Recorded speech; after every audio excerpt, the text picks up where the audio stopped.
Hello everyone and a very warm welcome to this distance learning mode lecture on the introduction to object oriented programming. In this lecture we'll be understanding the basic concepts of object oriented programming, the benefits of this kind of programming as compared to the procedural or the conventional type of programming. And we'll also understand the meaning of different terms associated with the object oriented programming and what are the benefits of those the methods and those terms as compared to the conventional programming. I would like to introduce myself at first. My name is Manish Rathod. I am presently posted at Narmada Control Authority Indore as Deputy Director Civil. Prior to this, I have worked in Central Water Commission Headquarters Design Wing, DNR Wing, for a period of 5 years, and also at Narmada National Water Academy for a period of 5 years as core faculty. Now, without wasting any more time, I would like to start with the topic of the introduction to object-oriented programming. I'm going to share my screen. I hope you are able to see the screen. So, this is a lecture basically on the introduction. So, I will not be going into the coding part. So, the code will not be discussed here because the syntax for every language is different. This is a generic lecture for introduction to object oriented programming approach. It's basically explaining the approach for object oriented and the benefits and different terminologies, not the actual syntax, because syntax will vary from language to language. So you will not be seeing much of a code inside this lecture. We will be only talking about the concepts. But once you grab the concept, you will start understanding, as you start coding, you will start understanding the benefits of those concepts when you start programming. So we'll not be discussing the code or syntax or languages in this. We'll be only talking about the concept, the basic concepts of the object-oriented programming approach. In short, it is also called as OOP. So why object-oriented programming was adopted in the first place? It was basically adopted to overcome the shortcomings or limitations of the procedural programming. So earlier we had when the computer programs were evolving, initially the procedural programming was the first approach that was adopted by the computer engineers. And then it was found that procedural programming has a lot of shortcomings and a lot of limitations to imitate the real world problems, and that is why object oriented programming started to evolve. And when the evolution of object oriented programming was on the way, all the limitations that were being faced in the procedural programming were overcome in this OOPs. So first we'll talk a little bit about procedural, because we need to know what are the limitations in these kind of languages. I'm not saying they are bad, but the thing is there are some limitations and the real world cannot be replicated more accurately in procedural programming. So let us discuss a little bit about procedural programming, that what are the shortcomings and so on, then we'll switch to the object oriented programming. So basically procedural programming is a kind of list of instructions. It is written in such a way that it's a list of instructions for the processor. Means you do execute this statement, then you execute this statement, then you execute this group of statements and so on. And if this particular thing is true or false, then you execute this particular set of instructions. Then for example, otherwise you execute these lines of instructions. That is a if-else, typical if-else loop, if-else condition. Then there are loops, like for example, for these many number of times you you repeat these instructions for these many times, or until this particular condition is met, this has to be repeated. These kind of instructions were written which were given to the processor for processing. That's it. So this was the conventional programming, and it was mostly oriented over the functions or algorithms. So there in procedural programming, the main emphasis was on the functions which had well-defined purpose. So one function may have a purpose of combining two strings, or one function may have a purpose of giving out the value of the square of a variable, or maybe any kind of well-defined purpose. If you have a function was written for that, and that function used to return a value as a final result. So the procedural programming was mostly oriented, or I can say focused around the functions. The entire program was divided into functions, also called as subroutines, and then those functions and subroutines were accessed from the main function to do the job. So also some of the functions were grouped. That group of functions is usually called as module. But yes, these modules again are only a group of functions. They are not giving any special protection to data or any special functionality other than plain functions. Then there were some global variables which were available to all functions. So if any variable is supposed to be accessed by different for example, out of 20 functions, if a particular variable is to be accessed by 2 functions, then it has to be made as global. But the thing is, once it is made global, it will be accessible to all 20 functions.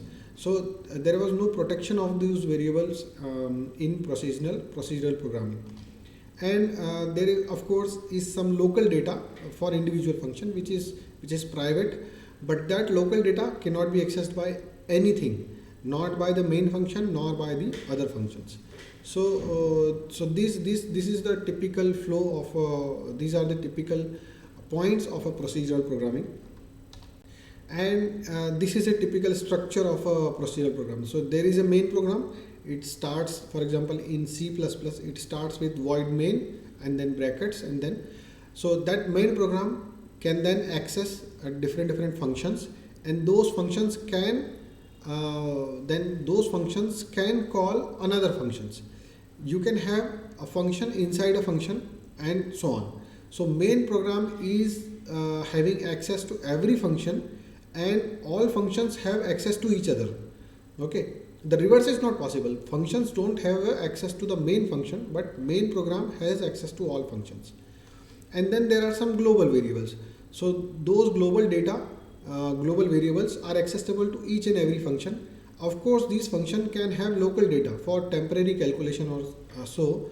So, for example, finding the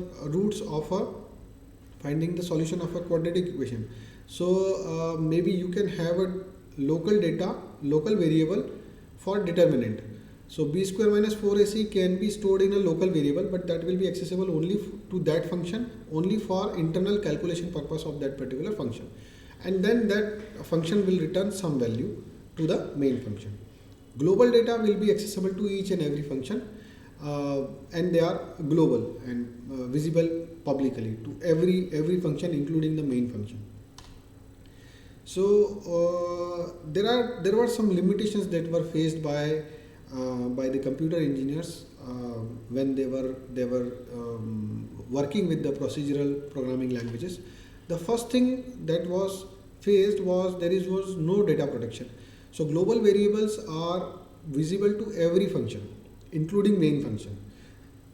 So the thing is, if you want the access of that particular variable only to 2 functions out of 20 functions, accidentally it is possible that the remaining 18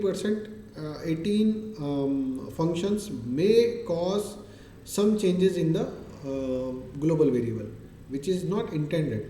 So accidental change of data is possible. Of course there is no data protection. That global variable data is not protected, and accidental change of data may happen. And since you need the access of this particular global data only in 2 functions, it's not required to be visible to each and every function. So that was the first limitation, that the data was not protected in this case. And every function has this thing we have already discussed, that every function has complete access to the global variables, and therefore when a new programmer starts working on that code, he can accidentally corrupt the data, because global variable is visible to the remaining 18 functions, as I said. So a new programmer who does not have a complete overall picture, who does not know the complete overall picture of the program, may accidentally corrupt the data, and that may that may have serious repercussion in the final output of the program. And it was difficult to identify that what data is being used by which function, and what data is being modified by which functions, in case of large programs, in case of very big programs that were doing complicated tasks. So if a variable is being changed by a function, you don't know which function changed the variable. So that was very difficult to identify and analyze and debug. And that causes the lack of reusability. For example, for a particular purpose, I have written some code. It is very difficult for me to transfer it to someone else who might use some part of it. So it was difficult to reuse the code, and it was also difficult to maintain. And one more thing, if new data is to be added, then all functions had to be modified. So that was another big challenge, because if, let's say, a program has 150 functions or so, and if a new variable is introduced, a new global variable is introduced, then you have to look into all 150 functions, that where this particular data is required and where it is changed and where it has to be modified and everything. Or even if the data type is changed, then it has to be analyzed, the entire program has to be analyzed. So basically it does not model the real world very well. The real world problems are very difficult to model in this approach, procedural approach. So the scientists and the computer engineers, they switched on to they started evolving the object-oriented programming language, where the entire program is oriented around the objects and classes. So let's see what are the basic concept of it. The basic fundamental idea behind the object-oriented program is to combine data and functions into a unit, that into a single unit, and the functions that are inside that unit, only those functions can operate on that data. That is why the data is now protected, because this data is not visible to other functions. That data is constrained inside the unit. That unit is called as object. That unit is called an object, and these objects can be reused. Okay, so that's why that makes these objects and the program very easy to maintain. So if a new variable is to be added, only a small change in the class is required, and all the entire program will be able to see the new variable at every instance. The data is tied very closely to the functions that operate on the data. Of course, in here also you have some global variables. There can be some global variables, but these global variables are highly not recommended, because again they will induce the procedural programming limitations into your program. So as far as possible, the data and the variables are kept inside the classes, inside the objects, and the functions, whatever the operation you want on those data is operation is carried out by the functions, which is again inside the object. The data object can be accessed only by the functions of that object, that we have already discussed, and communication of the data is done through functions. So let's say if there is a variable inside a object and you want to change that variable, you cannot change it directly. It has to be changed through a function, and that gives us a full control over the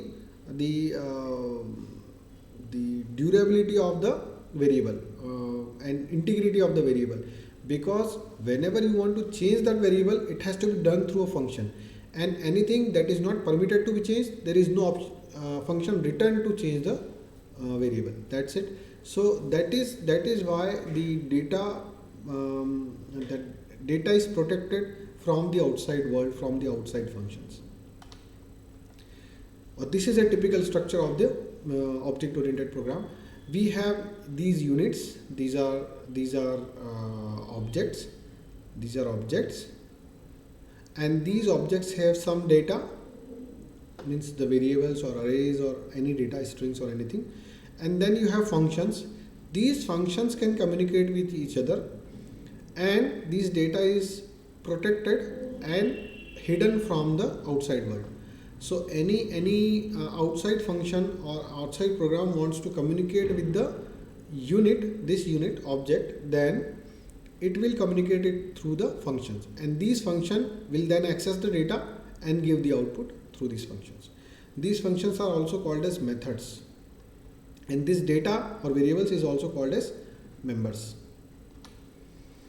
So now since we have talked about the basic concept of object oriented programming, let's talk about few terms which are repeatedly used in object oriented programming.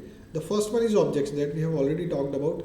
What are the objects, what are the contents, what are the functions of objects.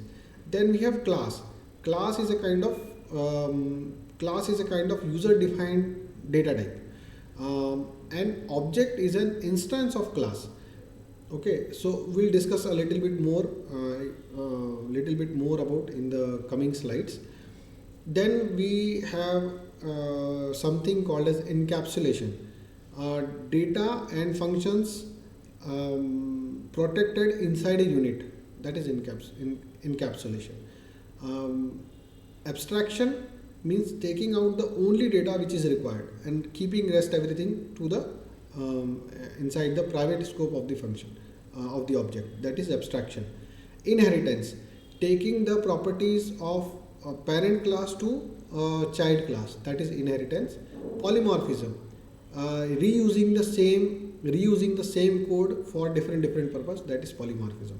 So we'll pick up one term at a time, we'll understand it, and then we'll switch to another term to completely understand the entire architecture of object oriented programming.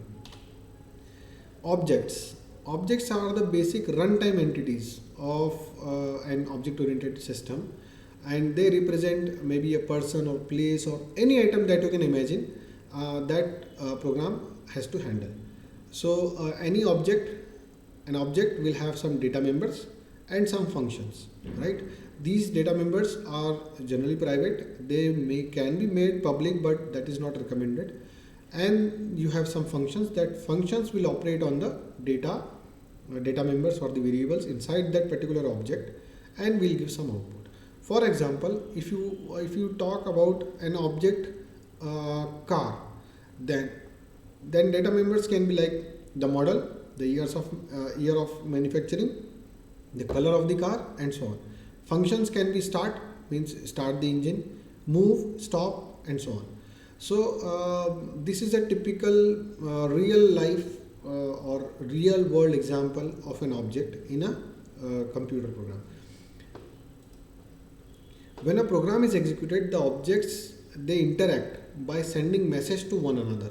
That is called as message sending.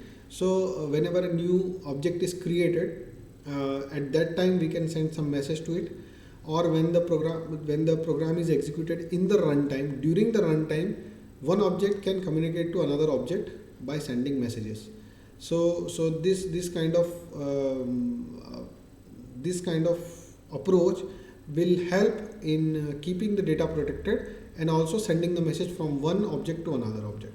For example, if the customer and account are two different objects, okay, there is one object which is called as customer of different data type, and another object which is called as account, which is of another data type. Okay, these two have different classes. Okay, these are two objects inside a program. Then customer object may send a message to the account object which requests for the bank balance. So what that particular account object will do, it will take the variable of the bank balance, send it to the customer.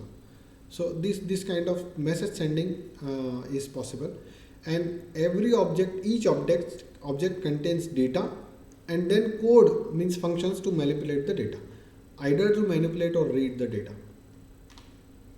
So next is class. Object is an instance of a class. So what is a class? Class is a framework which contains the definition of the object. So for example, you have a class which is a car, okay, called as a car.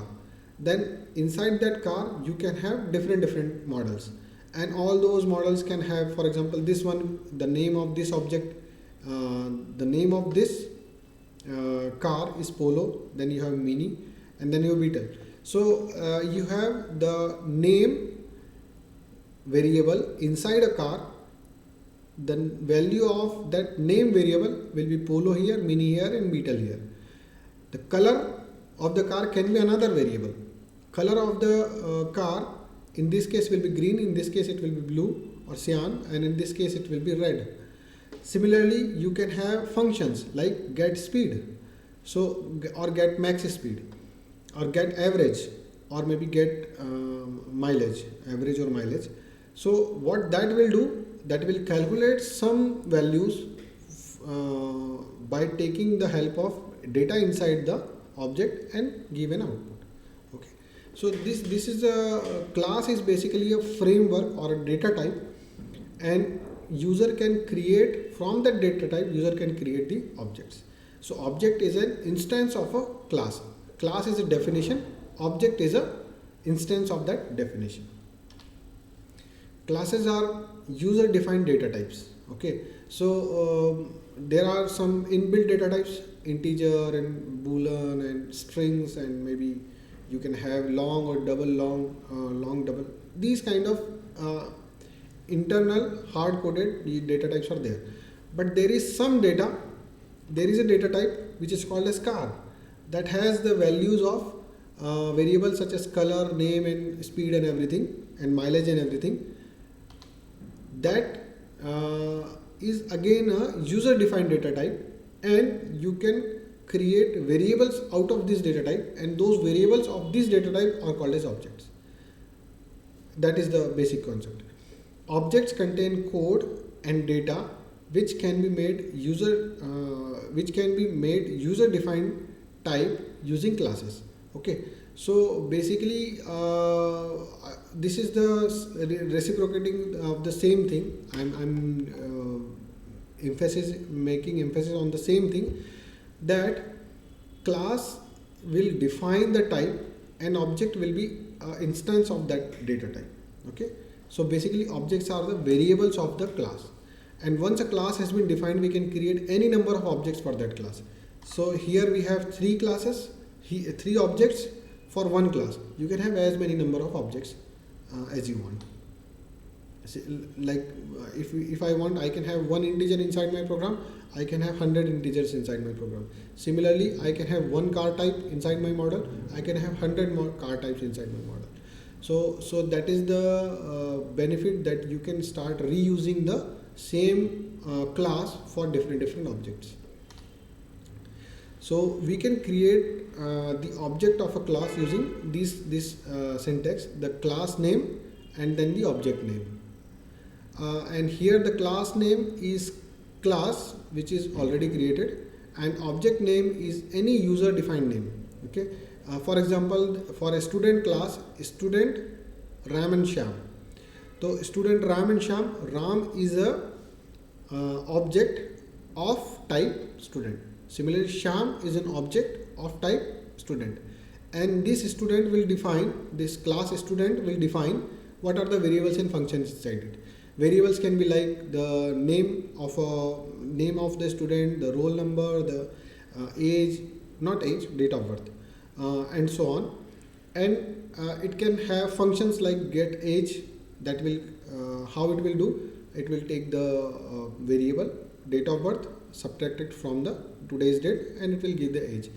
It will give get roll number, get name, and so on. Okay. Here Ram and Shyam are the name of the objects for class student. The student is the name of the class. Ram and Shyam, it is the name of the objects. And we can create any number of objects for a class.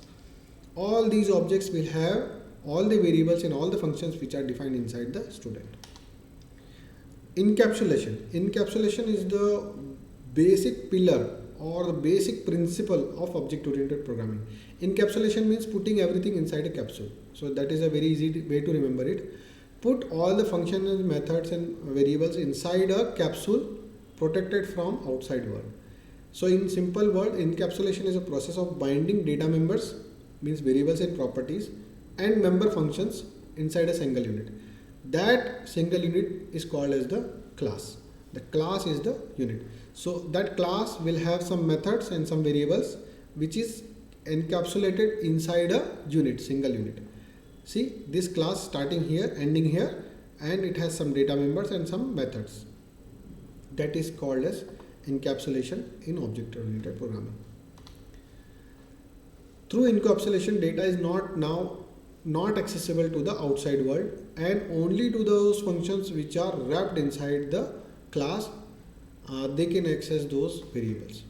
Encapsulation solves the problem at the implementation level, and class can specify how accessible each of its members are. Okay, whether variables are public or private, or public, they can be private or they can be protected. Properties and methods, they also can be public or private to the outside world.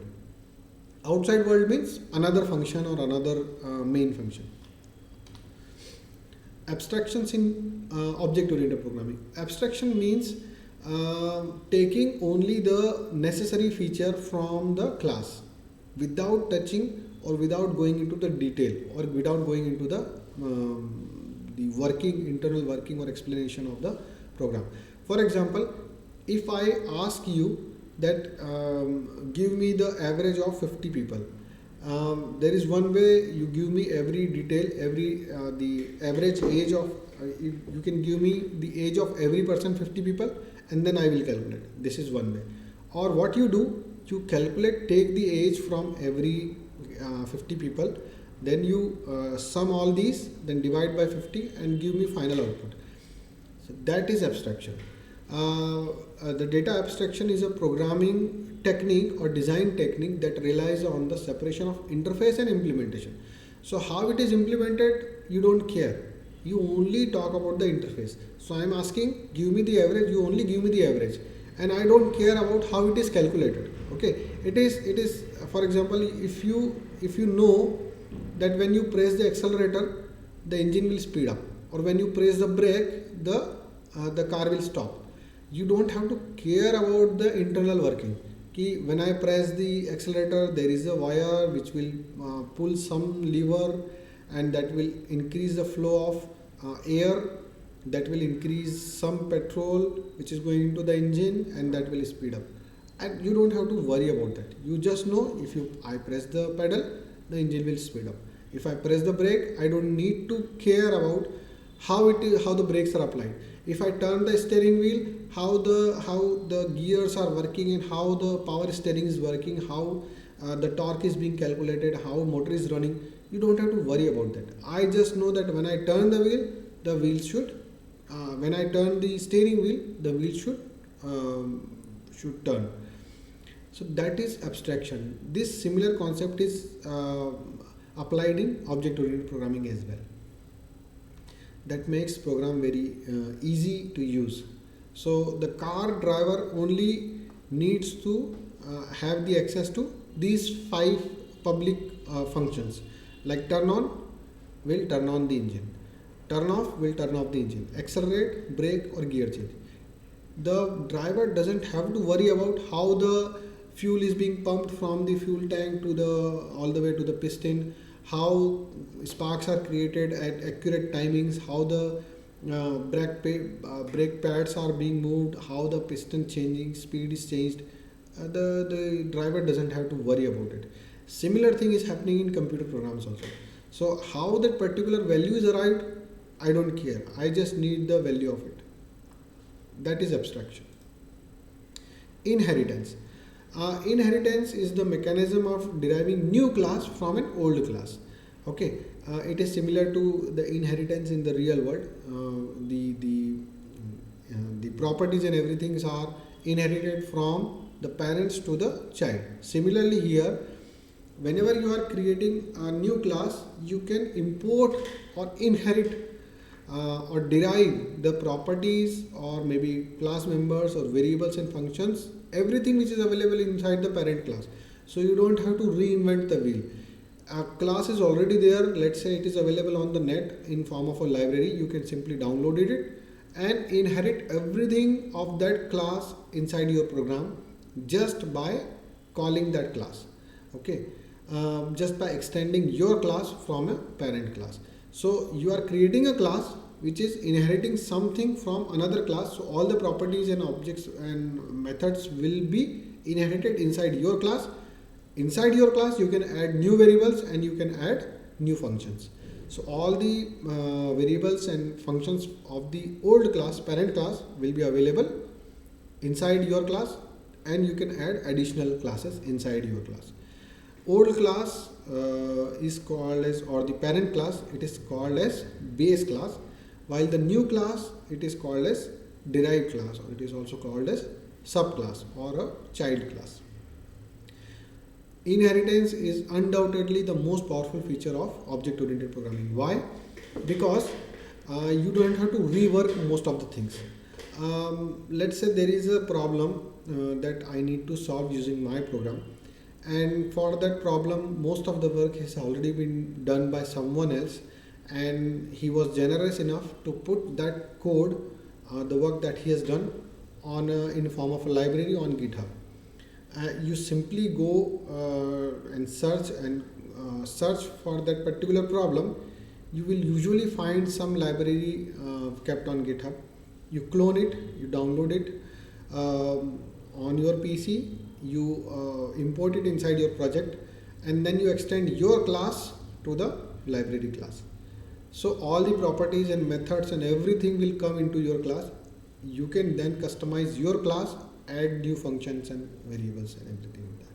Okay, so that is the most powerful feature, and this is the reason why computer programming programs are evolving so fast, because the object-oriented programming is the basic fundamental behind reusability of the code. So if I have done some work, someone else does not have to do it. So similarly, if I want something to be done, most probably it has already been done by someone else. So with a little bit variation, so I can just download his work from the net and import it inside my project. That is why the reusability comes into picture. And this thing will increase the quality of work because community comes into picture. The code is being uploaded by someone.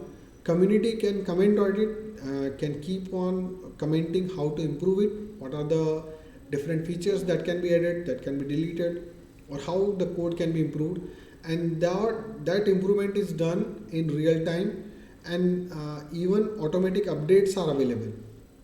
So as soon as the base class, or as soon as the parent class is updated on the net, the class will be automatically downloaded in your program and new features will be available. So this kind of community driven development is the result of object oriented programming, basically inheritance in the object oriented programming. So let's say you have a class which is called as animal, that can have some attributes, some functions, and you want to create 3 different classes, one for dog, one for cat, and one for cow. So you don't need to reinvent the wheel. You don't need to. You have maybe you have something like 80% work which is already done by someone who has created the animal class. So you can just import it and extend your dog class and cat class and cow class to the animal class. So all the properties like the color of the pet, whether the animal can become a pet or not, these kind of variables will be automatically imported, and you can add something on your own and extend the class as you like. For example, animal class can have a variable or a function that will tell you whether the animal can be a pet or not. So dog, cat and cow, for that it will be true, and for a lion it will be a false. Similarly, number of legs can be a variable, color can be a variable, Number of eyes can be a variable. Whether tail is there or not, it can be a variable. Similarly, you can have some functions which are common to all the animals, but you want something, some extra class with some extra variables. You can inherit the animal class inside a dog class and then extend it. Okay, so particular breed of the dog breed variable, it will not be animal class, it will be the dog class which inherits the animal class, but it has an additional variable, the breed of the dog. Okay, this is how inheritance works in object oriented programming. Polymorphism means using the same thing many times for different scenarios. So there is a single interface but multiple implementation. So just I would like to give you an example. For example, you can have a function which is called as addMe. Okay, addMe is the name of the function, and when you pass a string to it, two strings to it, it will concatenate them, and when you pass two integers to them, it will add them. So if I pass string 1 as two strings, one as hello and second one is world, then it will give the output as hello world. But if you pass 5 and 6, it will output as 11. So the interface, the code is same, but when you pass a string to it, it is going to concatenate, and when you pass integers or float, it will add. So same interface, same function name, but implementation is different. So it is the ability of the object to take on many forms. So the same object is doing two different things. Okay, name of the object is same, but it is doing two different kind of things. It basically uses the function overloading. It is called as function overloading. Function overloading means either by changing the number of the arguments, parameters which are passed into the function, or by changing the type of the function, parameters inside the function will behave differently in both the cases, in all different cases. So different results will be produced depending on the number or type of the parameter which is passed. Okay, a function of a class may have the same name but a different number or type of parameters which are passed into the method. Okay, function. Different result may occur depending on the number of parameters or type of parameters which is passed in. Okay, so that is polymorphism. So it's a very simple example, again going back to a car. So if you know how to drive one car, if you know how to use a steering wheel inside a car, you can drive any car, right? So you know when I turn this steering wheel on the right, the car will turn on the right. When I turn it left, the car will turn left. How it is doing, that you don't have to worry. So polymorphism means once you learn how a steering wheel works, the same concept will be applied on every car. Okay, so you can create a property or a method which has more than one realization, which has more than one function, which has more than one implementation, but the interface is same. Okay, so polymorphism is an ability to substitute the class that have common functionality in sense of method and data.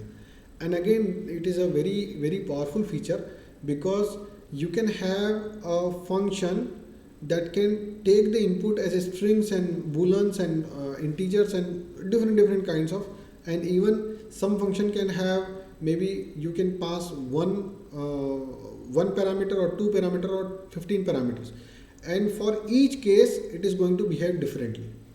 That's how polymorphism works.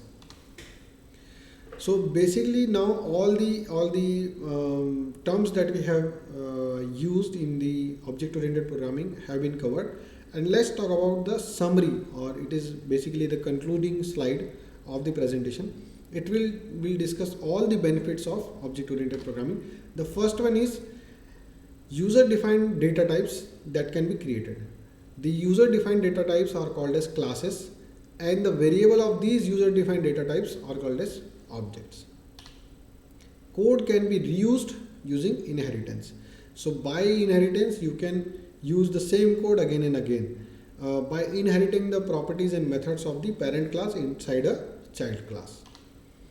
Data can be hidden by encapsulation. So there is no accidental corruption of data, or there is no accidental change of data or deletion of data by a new programmer who is not conversant with the overall picture of the program, because the data is encapsulated within a unit, within the object. It cannot be corrupted by a new programmer or by someone accidentally. Functions can be overloaded by polymorphism. So same functions inside the objects can be overloaded and can behave differently if you pass different types or different number of arguments inside the function. Some functions or operator can be used for multitasking. So same function you can use by changing the number of arguments that you pass, or by changing the type of the argument. You can use the same function for different tasks or multitask. The object-oriented system can be easily upgraded from a small system to larger system, and that is the reason why now large code also are becoming easy to create, because what you can do is you can create a class, and using that class itself is very complicated. Okay, that the function that it is doing is very complicated, but that class can simply be imported inside that library can be imported inside your program, and you can simply use the interface which is defined by the class programmer of the class. By using that interface, you can completely interact with the class. The maintenance costs are less, because if some particular function or some variable has to be changed, you don't have to change maybe at 100 places, at 100 instances of the code. It has to be changed only inside the class. Okay, so if for example the method of calculating the average of the car or the mileage of the car is changing, you have to just change the code inside the class. That's it, and it will be applicable to each and every instance, each and every object which is the instance of that car particular class. And it is very simple to implement. It is way more simple to implement once you start understanding the concept of classes and objects and object-oriented programming. Then you will understand that when the programs become large, how easy it is to implement and import and modify the classes as compared to the procedural programming.